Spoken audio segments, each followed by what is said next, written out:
साथियों नमस्कार। भाई आपने कभी एक बात सोची है कि बच्चा देने के बाद हमारी भैंस को कितने समय के बाद हीट में आना चाहिए? ऐसे बहुत सारे प्रश्न आप लोगों के आ रहे थे, तो मैंने सोचा क्यों ना एक वीडियो बना करके आपको कंप्लीट जानकारी दूं कि हीट में कब आना चाहिए और आप जो दवा दे रहे हैं ना हीट की, वो दवा आपको कब देनी चाहिए और कौन सी दवा देनी चाहिए, सारी की सारी बातें आज के इस वीडियो में हम क्लियर करने वाले हैं।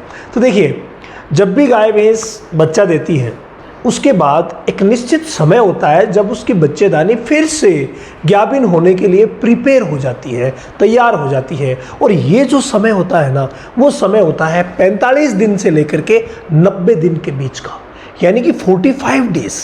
बच्चा देने के बाद 45 दिन से लेकर के और 90 दिन के बीच का जो गैप है ना, ये गैप बहुत ज़्यादा इम्पोर्टेंट होता है कि वो भैंस हीट में आ जाए।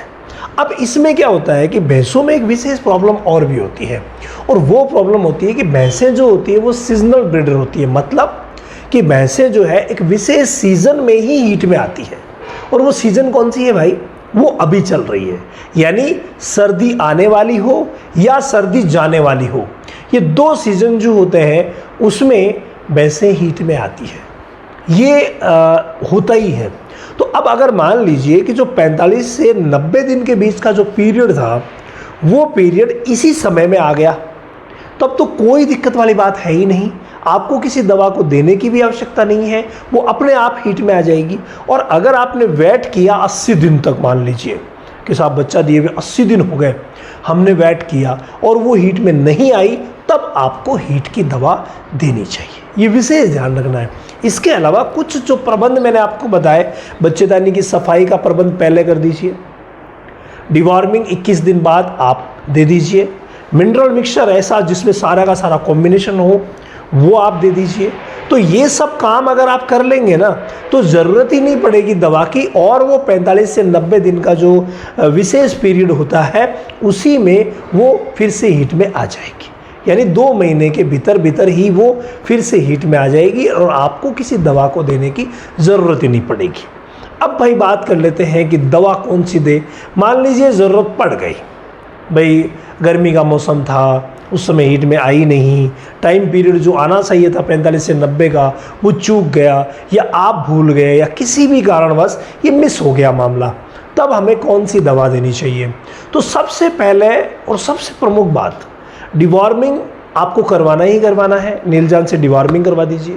कोई सी भी मल्टीविटामिन की जो गोलियां आती है, ट्रेस मिनरल्स की जो गोलियां आती है, कोई सी भी आप गोली ला करके और वो दे दीजिए। ये गोलियां 14 दिन से लेकर के 21 दिन तक, मतलब रोज़ एक एक गोली के हिसाब से 14 से 21 दिन तक आप ये दे सकते हैं। ये बहुत ही शानदार रहता है। उसके बाद कोई भी हीट इंड्यूसर जो गोलियां होती है बहुत सारी मिलती है। जैसे कुछ आयुर्वेदिक गोलियां आती है, जैसे प्रजना हो गया, हिम14 हो गया, वैसे ही कुछ किट भी आते हैं, जैसे ओविलेंटा किट हो गया, ये हीट किट हो गया। ये कोई से भी आप ला करके और दे सकते हैं। ये जब आप देंगे उससे पहले अपने आप से पूछिए कि क्या मैंने अपनी भैंस की डिवॉर्मिंग करवा दी है नीलजान से, क्या मैंने अपनी भैंस के लिए मिनरल्स की जो गोलियां आती है वो दे दी है क्या? अगर वो दे दी है तब आप इन दवाओं का इस्तेमाल कर सकते हैं। ये सही समय को भी थोड़ा सा ध्यान में रखिए। अगर मान लीजिए कि बहुत ज़्यादा गर्मी है और बहुत ज़्यादा गर्मी में अगर आप दवा दे रहे हैं तो प्लीज़ रुकिए, क्योंकि गर्मी में अगर वो बॉल भी गई ना तो रिपीटर बन सकती है, रिपीट हो सकती है। इसीलिए आप सही समय का चुनाव कीजिए। अगर आपकी गाय भैंस ने मान लीजिए फरवरी में ही बच्चा दे दिया, तो आप प्रयास कीजिए कि अप्रैल जाते जाते वो प्रेग्नेंट हो जाए।